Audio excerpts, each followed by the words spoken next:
E sempre esse é o momento em que a gente faz uma pequena entrevista.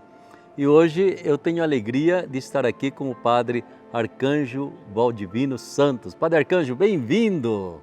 Obrigado, Padre Ulisses. Eu sempre falava que um dia estaria no seu programa para a gente conversar, né? Exato, viu? E você veio bem no dia do seu aniversário, não é mesmo?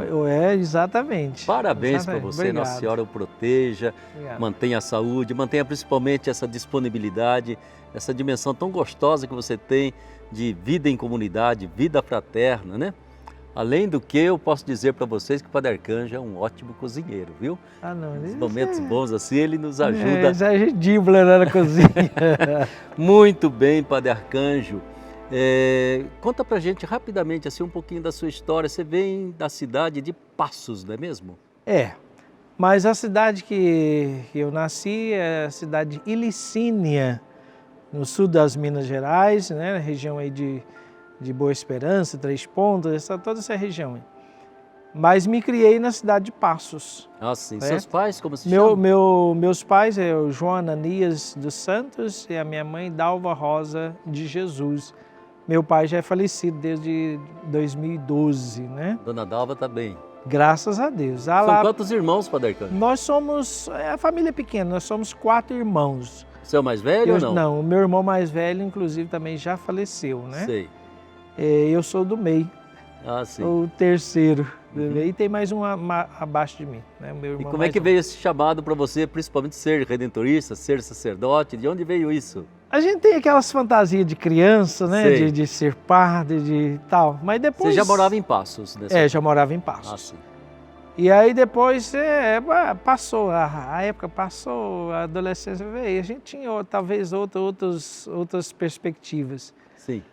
Mas depois, com as santas missões que aconteceram lá em Passos no ano de 1980, sim, aquilo despertou de novo. Aí fui procurar informações, né? E falou, não, você vai entrar em contato com os redentoristas lá no Seminário Santo Afonso.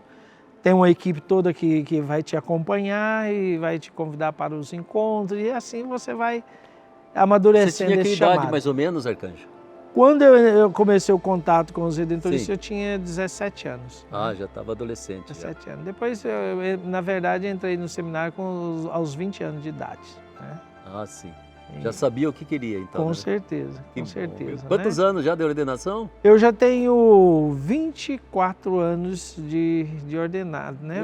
Aliás, vou completar já. Jubileu de prata. Anos. Olha só. O ano que vem celebraremos aí os 25 Deus anos quiser. de Tomara que essa pandemia não atrapalhe nada, com né? certeza, Se Deus quiser. É. Que bom ter você aqui para bater um papo com a gente, né? Você já andou trabalhando, não é mesmo? Nesses 24 anos, já girou um pouquinho como redentorista? Já. Eu iniciei o trabalho redentorista aqui no Seminário Santo Afonso. Formador. Em 1996. Sim. 1996, então trabalhando no seminário, e depois aí fiquei um bom tempo na formação. Sim. Né? Aí depois veio a oportunidade de trabalhar lá na vice-província do Recife, lá no Quantos Nordeste. anos você passou lá, Arcanjo? Eu fiquei 10 anos. 10 anos trabalhando. Né? Deixou marcas em Natal, Garanhuns? A primeira comunidade que me acolheu foi a comunidade de Garanhuns. Garanhuns. Né? Perpétuo Socorro, né? A comunidade Perpétuo Socorro. Ali foi a primeira experiência de trabalho pastoral mesmo. Sim. Né, numa paróquia com o povo, como vigário paroquial. Né? E depois, aí eu pensava que já estava descansado da formação, do trabalho de formação de redentorista, e me chamar de novo para a formação. Pronto. Enfim, só de trabalho de formação, nesses mais de 26 anos de vida religiosa, eu fiquei praticamente 20 anos com trabalho de formação. Né? Quer dizer, praticamente quase todo o tempo meu de sacerdócio. Ou seja, já tem uns bons filhos redentoristas. Já. Tem. Pois é. É uma alegria que a gente tem, né? Pois é. Então, e lá no Nordeste, depois trabalhei na capital, no Recife, em Fortaleza, no Ceará, né? Porque tinha um trabalho de parceria entre os redentoristas de Fortaleza e Recife. e aí nós nos somava ali também, não é? Ah, E sim. depois circulando ali pela Paraíba, os outros estados ali do Nordeste, né? É assim. Mas no momento o Padre Arcanjo, ele está aqui como pároco da paróquia de Nossa Senhora Aparecida e São Benedito, né? Exatamente aqui em Aparecida, muito ligado ao Santuário Nacional, muito ligado também aos romeiros, porque nenhum romeiro que vem a Aparecida deixa de visitar também a igreja de São Benedito, né? Com certeza. Isso. E é uma festa que a gente costuma dizer é a festa dos aparecidenses, a grande festa de São Benedito, que infelizmente nesse ano não pôde acontecer. Mas, Padre Arcanjo, a gente queria conversar um pouquinho com você sobre algo que você tem também a sua experiência, a vocação dos leigos na igreja, na paróquia, na comunidade, na família. Essa palavrinha leigo, que tem uma conotação até certo ponto pejorativa, negativa, né? Eu sou leigo no assunto, eu sou leigo nisso, sou leigo naquilo. Quando nós na igreja falamos leigo, o que isso significa? Primeiramente, como o senhor mesmo já disse, havia essa incompreensão da dimensão do ser leigo. Sim. Acho que leigo era aquele que estava realmente por fora, né? Não estava dentro de todo um trabalho, de todo um segmento. Mas só que depois nós percebemos que os leigos na igreja, eles são importantes e estão na igreja desde o princípio, desde o início, que, como disse, se deu essa conotação, esse nome de igreja. Os leigos são parte integrante desse processo, de toda essa caminhada, né? E aí depois, quando acontece as reflexões, vão acontecendo as reflexões, o Concílio Vaticano II abre os horizontes e começa a perceber que os leigos, eles são importantes. Podemos dizer assim, é aquele elo importante da corrente que não pode faltar, que ele completa toda a corrente. Né?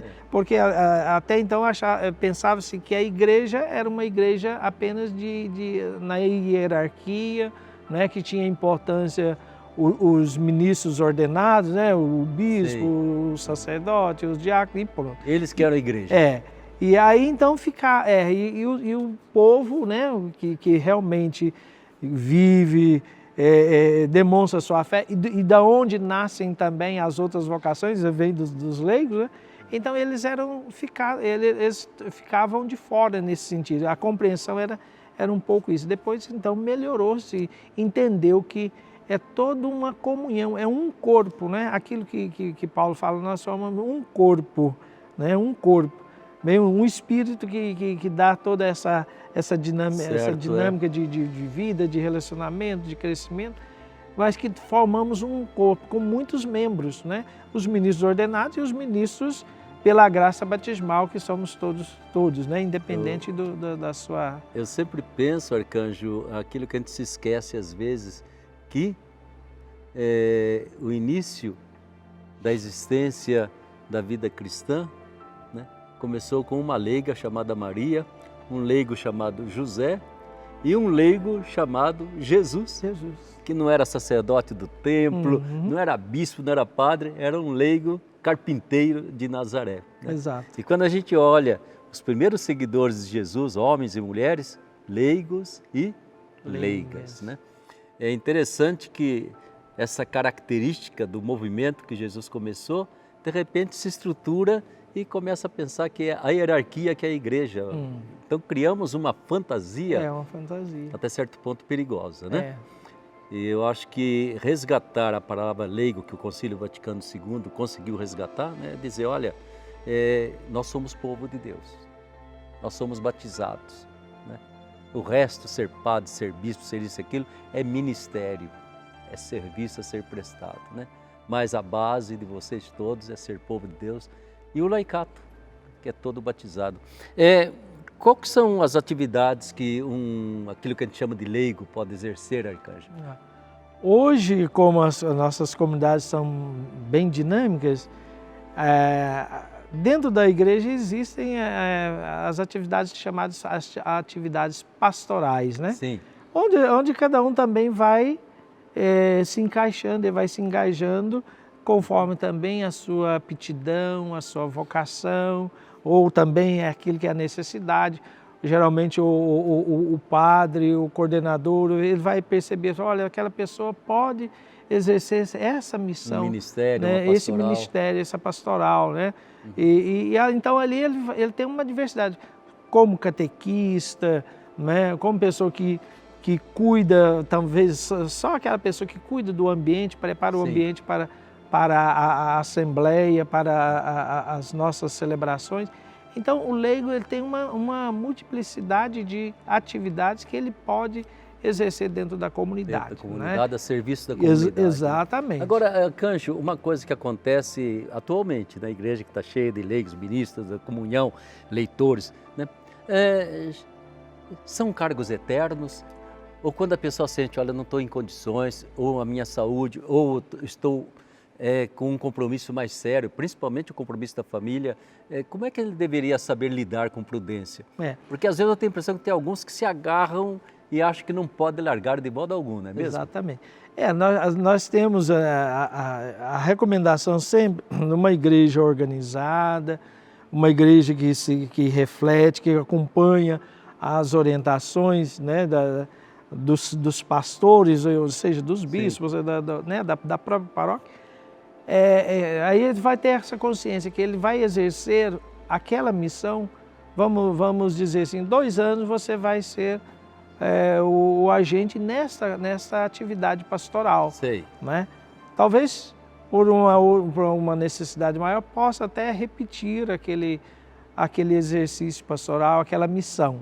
Mas não é cadeira cativa. Não é cadeira cativa.